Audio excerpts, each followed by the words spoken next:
ദാ ഇനി മുരിങ്ങയില കിട്ടുന്ന സമയത്ത് ഇതുപോലെ ഒന്ന് തയ്യാറാക്കി നോക്കിക്കോളൂ. മുരിങ്ങയില സാമ്പാർ നല്ലൊരു ഒഴിച്ചുകറിയാണ്. ചോറിന് മാത്രമല്ല ഇഡലിക്കും ദോശയ്ക്കും ഒക്കെ പറ്റിയ നല്ലൊരു കറിയാണിത്.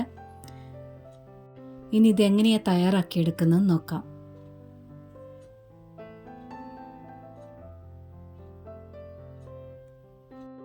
ഇതാ ഞാനൊരു കുക്കർ എടുത്ത് വെച്ചിട്ടുണ്ട്. ഒരു 1/4 കപ്പിന് കുറച്ച് കുറവായിട്ട് മസൂർ ഡാൽ എടുത്തിട്ടുണ്ട്. ഇതിന് പകരം തുവരപ്പരിപ്പായാലും ചേർക്കാം.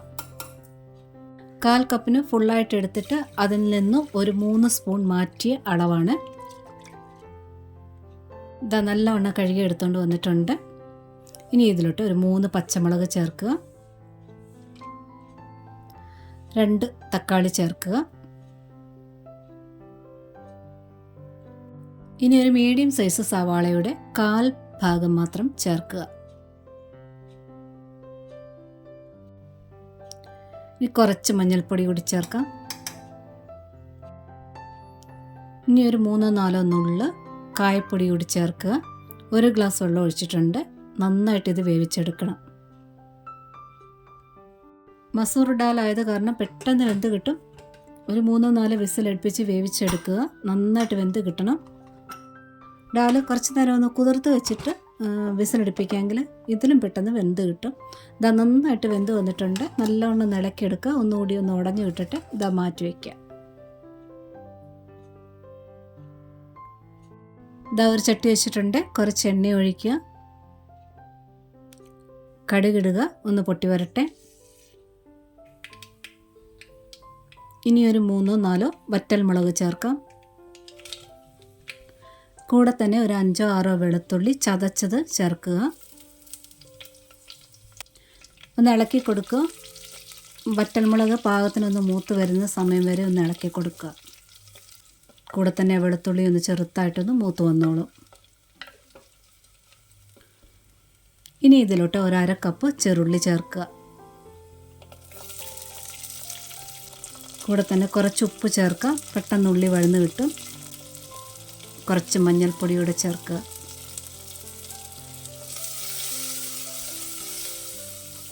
ഉള്ളി ചെറുതായിട്ടൊന്ന് വാടി വരണം.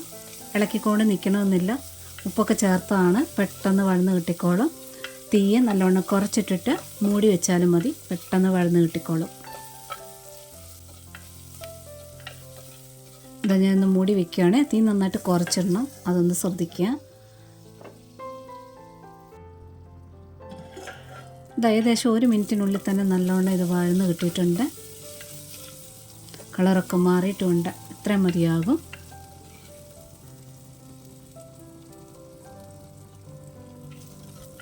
ഇനി അതേ തീ കുറഞ്ഞ് തന്നെ ഇരുന്നോട്ടെ. ഇനി 1 സ്പൂൺ സാമ്പാർ പൊടി. ഇതിൽ ഒരുപാട് സാമ്പാർ പൊടി ചേർക്കരുത്. ഇതാ ഈ ഒരളവിൽ 1 സ്പൂൺ മാത്രം ചേർത്തിട്ടുണ്ട്. പൊടി ഒട്ടും കരിഞ്ഞു പോലെ നന്നായിട്ടൊന്ന് ഇളക്കിയെടുക്കുക. ഒന്നുകിൽ ചട്ടി താഴോട്ട് ഇറക്കി വെച്ചിട്ട് ഒന്ന് നല്ലവണ്ണം ഇളക്കിയെടുത്താലും മതി.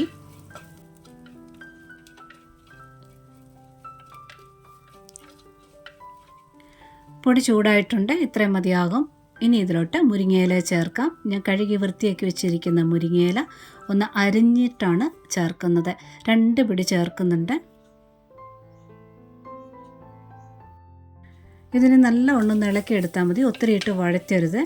ചൂട് വരുമ്പോഴത്തേന് ഇലയൊക്കെ ഒന്ന് ചെറുതായിട്ടൊന്ന് ഒതുങ്ങി വരും. അത്രയും മതി.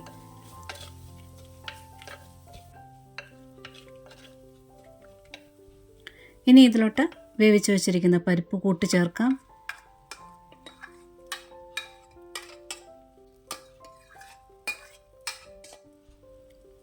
ഇനി ഇതിൽ വെള്ളം ചേർക്കാം. ഞാനിപ്പോൾ 1 ഗ്ലാസ് വെള്ളം ഒഴിച്ചിട്ടുണ്ട്. നന്നായിട്ടൊന്ന് മിക്സ് ചെയ്തതിന് ശേഷം ബാക്കി വെള്ളം ഒഴിക്കാം.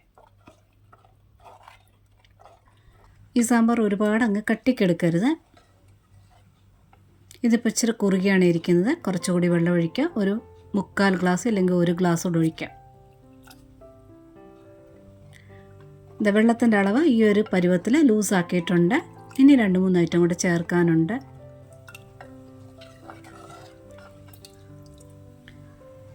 ഇനി പാകത്തിന് ഉപ്പ് ചേർക്കുക. ഒരല്പം കുരുമുളക് പൊടി ചേർക്കുക. ഇനി 2-3 നുള്ളു കായപ്പൊടി ചേർക്കുക. ഞാനിപ്പോൾ 2 തവണയായിട്ട് കായപ്പൊടി ചേർത്തിട്ടുണ്ട്. കൂടുതൽ ചേർക്കാൻ ഇഷ്ടമില്ലാത്തവർ ഏതെങ്കിലും ഒരു തവണ ചേർക്കുക. നന്നായിട്ട് മിക്സ് ചെയ്തിട്ട് ഉപ്പ് പാകമാണോ എന്ന് ചെക്ക് ചെയ്യുക. ഇനി തീ കൂട്ടി കൊടുക്കുക. ഞാനിതിൽ വാളൻപുളി ചേർത്തിട്ടില്ല. ഞാൻ ചേർത്ത തക്കാളിക്ക് നല്ല പുളിയുണ്ട്. പാകത്തിന് പുളിയുള്ളത് കാരണം വാളൻപുളി ചേർത്തിട്ടില്ല.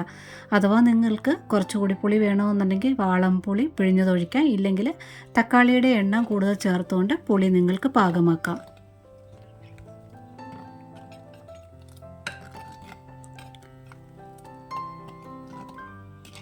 ഇനി നല്ലവണ്ണം ഒന്ന് വെട്ടി തിളച്ച് വരട്ടെ.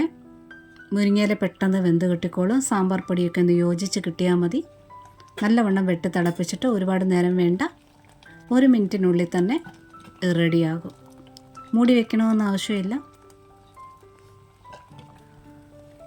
ഇതിപ്പം നല്ലവണ്ണം വെട്ടി തിളയ്ക്കാൻ തുടങ്ങിയിട്ടുണ്ട്. ഏകദേശം ഒരു 30-40 സെക്കൻഡ് മാത്രം മതിയാകും. ഗ്യാസ് ഇനി അങ്ങ് ഓഫ് ചെയ്യണം. ചട്ടിയുടെ ചൂടുകൊണ്ട് കുറച്ച് നേരം കൂടെ ഒന്ന് തിളച്ചുകൊണ്ടിരിക്കുമല്ലോ, അത് മതിയാകും.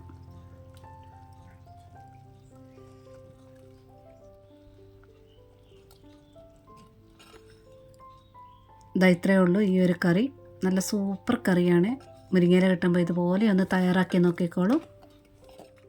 ഇതുപോലെ ഒന്ന് ട്രൈ ചെയ്ത് നോക്കുക. പിന്നെ ഈ റെസിപ്പി ഇഷ്ടപ്പെട്ടിട്ടുണ്ടെങ്കിൽ ആ ലൈക്ക് ബട്ടൺ ഒന്ന് ടച്ച് ചെയ്തൊന്ന് സപ്പോർട്ട് ചെയ്തേക്കണേ. കമൻറ്റ് തരാനും മറക്കരുത്. കൂട്ടുകാർക്ക് ഷെയർ ചെയ്ത് കൊടുക്കുക. ഹൈപ്പ് തന്ന് സപ്പോർട്ട് ചെയ്യണേ.